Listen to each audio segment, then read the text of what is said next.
घमंड और पेट जब इंसान का हद से ज़्यादा बढ़ जाता है तो वो चाहकर भी किसी को गले नहीं लगा सकता। दोस्तों, बेईमानी और फ्रॉड तरीके से कमा गया पैसा इंसान का जो पेट है उसकी एक एक आंत फाड़कर बाहर निकलता है। दोस्तों, मैं एक इंसान की ज़िंदगी की एक सच्ची घटना आप लोगों को सुनाने वाला हूँ, जिसे सुनकर आपकी आंखें खुल सकती हैं और शायद आप उस पाप से भी बच सकते हैं जिस पाप का वो इंसान भागीदार था। ये घटना है रमेश चंद्र शर्मा की, जो पंजाब में खन्ना नामक शहर में एक मेडिकल स्टोर चलाते थे। तो सो प्लीज़ आप लोगों से रिक्वेस्ट है कि इस वीडियो को आप लाइक करना या ना करना, लेकिन इस सच्ची घटना को आप ज़रूर सुन लेना, क्योंकि ये सुनाना आपके लिए बहुत ज़रूरी है। क्योंकि आज के टाइम में लोग बहुत ही गलत तरीके से पैसा कमा रहे हैं, फ्रॉड करके, लोगों को झूठ बोल के, उल्टा सीधा करके। तो वो पैसा आपको चंद दिन सुख तो दे सकता है, लेकिन जब वो निकलने पर आएगा तो वो एक एक आंत फाड़कर बाहर निकलेगा और आप उसकी कल्पना भी नहीं कर सकते हैं। तो दोस्तों, ये घटना है रमेश चंद्र शर्मा की, जो पंजाब के खन्ना नामक शहर में एक मेडिकल स्टोर चलाते थे, जो कि अपने स्थान के कारण काफ़ी पुराना और अच्छी स्थिति में था। लेकिन जैसे कि कहा जाता है कि धन एक व्यक्ति के दिमाग को भ्रष्ट कर देता है। जब इंसान के पास पैसा आता है, धन आता है, तो वो इंसान की जो बुद्धि है उसको भ्रष्ट कर देता है। और यही बात रमेश चंद्र जी के साथ घटित हुई।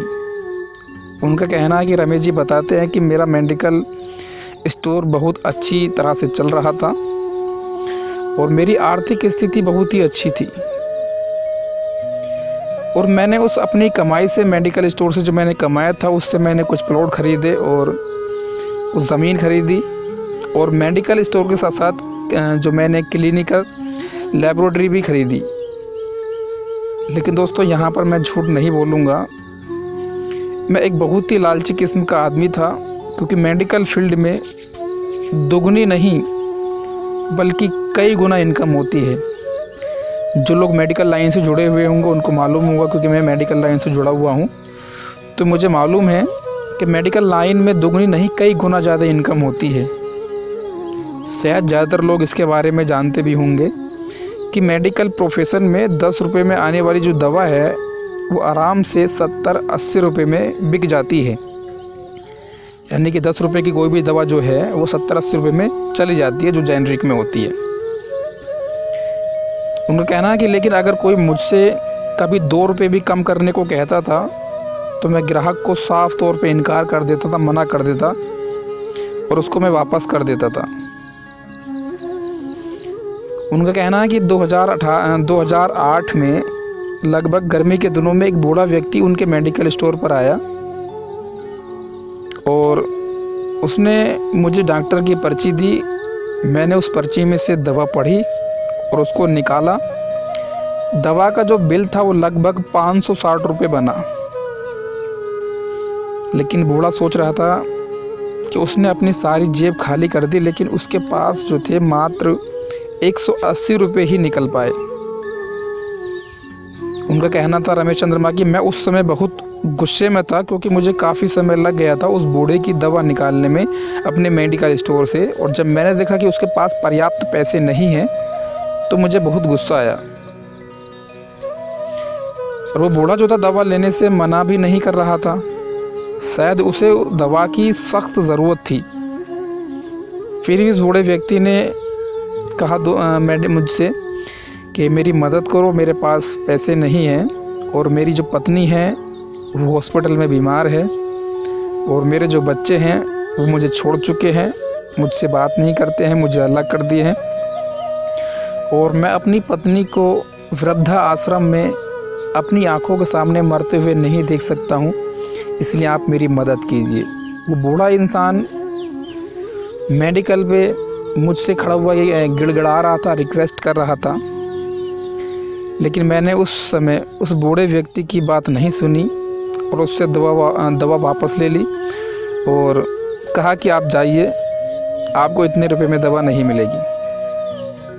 दोस्तों एक बात बताऊं कि उस वास्तव में उस बूढ़े व्यक्ति को दवा की सख्त ज़रूरत थी और उस दवा की जो कीमत थी, जो टोटल कीमत थी 120 रुपये ही बनती। अगर मैं उससे 150 रुपये ले भी लेता तो मुझे 30 रुपये का मुनाफा हो जाता, लेकिन मेरे मन में जो लालच था, उस बूढ़े व्यक्ति को लाचार जो था, जो गिड़गड़ा रहा था, उसको मैं नहीं छोड़ा, क्योंकि मार्जिन इतना ज़्यादा था। अगर उससे मैं 150 रुपये ले भी लेता, क्योंकि जो उसकी रियल कीमत थी वो 120 रुपये बननी थी, फिर भी मुझे जो है वो 30 रुपये बच रहे थे, लेकिन लालच इतना ज़्यादा बढ़ चुका था। फिर मेरी दुकान पे एक दूसरा ग्राहक खड़ा था जो उस बूढ़े की सारी बातों को सुन रहा था और देख रहा था। तो उस इंसान ने उस बूढ़े को पैसे दिए और कहा कि अंकल जी आप ये दवा लेके जाइए। फिर मैंने वो पैसे लिए और मैंने उस बूढ़े को दवा दे दी। दोस्तों क्या हुआ, समय बीतता गया, वो साल ख़त्म हो गया, 2008 2009 आया। तो जो मेरा इकलौता बेटा था उसको ब्रेन ट्यूमर हो गया, यानी कि कैंसर हो गया। पहले तो हमें पता ही नहीं चला, लेकिन जब पता चला तो बेटा जो था वो मृत्यु की कगार पर था। मैं पैसे को पानी की तरह बहाता रहा और बीमारी जो थी वो बढ़ती रही, जिसके कारण मैंने जो ज़मीन खरीदी थी वो भी और जो प्लॉट खरीदे थे वो सारे के सारे बिक गए। और आखिर में जो मेरा मेडिकल स्टोर था वो भी बिक गया। उसके पश्चात भी मैं अपने बेटे को, जो मेरा इकलौता बेटा था, मैं उसको नहीं बचा पाया। 2012 में बेटे का इंतकाल हुआ था, मृत्यु हुई थी, और 2015 में मुझे भी जो है वो लकवा मार गया और मुझे चोट भी लग गई। और आज जब मैं दवा लेने मेडिकल स्टोर पर जाता हूँ और जब पैसे कटवाता हूँ तो मुझे वास्तव में बहुत तकलीफ़ होती है, क्योंकि मुझे मालूम होता है कि उस दवा की रियल कीमत कितनी है, लेकिन मैं कर क्या सकता हूँ। 10 रुपये की दवा के मुझे 70-80 रुपये देने पड़ते हैं, क्योंकि मैं मेडिकल स्टोर चलाता था। दोस्तों एक दिन की बात है, एक दिन कुछ दवाइयाँ लेने के लिए मेडिकल स्टोर पर गया और 100 रुपये का जो इंजेक्शन था मुझे 700 रुपये में दिया गया, लेकिन उस समय मेरी जेब में सिर्फ 500 रुपये ही थे। इंजेक्शन 100 रुपये का था, मेरी जेब में 500 रुपये थे, लेकिन वो मेडिकल स्टोर वाला 700 रुपये का इंजेक्शन दे रहा था। उस समय मुझे वो बूढ़ा व्यक्ति याद आया जो कुछ साल पहले मेरे मेडिकल स्टोर पर खड़ा था। तो दोस्तों मैं उस पैसे से इंजेक्शन नहीं खरीद पाया, मेडिकल स्टोर वाले ने मुझे वापस कर दिया। तब मुझे वो बूढ़ा व्यक्ति याद आया कि आज से कुछ साल पहले मैंने भी एक बूढ़े व्यक्ति को पैसे ना होने की वजह से दवा देने से इनकार कर दिया था। दोस्तों इसे कहते हैं लॉ ऑफ कर्मा। जैसा आप करोगे वैसा भरोगे। तो मैं दोस्तों लोगों से कहना चाहूँगा कि ठीक है, हम सभी लोग पैसा कमाने के लिए बैठे हैं और हर व्यक्ति के पास पेट है, सभी लोग पैसा कमाना चाहते हैं, लेकिन दोस्तों वैध तरीके से, जायज़ तरीके से, ईमानदारी से पैसा कमाइए। गरीब लाचारों को लूटकर, बेईमानी करके, झूठ बोल के, उल्टा सीधा करके आप पैसा मत कमाइए, क्योंकि पाप और पुण्य केवल इसी धरती पर हैं और कहीं नहीं। इसलिए मेरे दोस्तों जायज़ तरीके से पैसा कमाइए, नाजायज़ तरीके से पैसा मत कमाइए, क्योंकि लॉ ऑफ कर्मा लौट कर ज़रूर आता है। पैसा हमेशा मदद नहीं करता, हमेशा ईश्वर के भय से चलना चाहिए। हमें उस ऊपर वाले से, ईश्वर से हमेशा डरते रहना चाहिए। उसका जो नियम है वो अटल है, क्योंकि कई बार छोटा सा लालच हमें बहुत बड़े दुख में ढकेल देता है।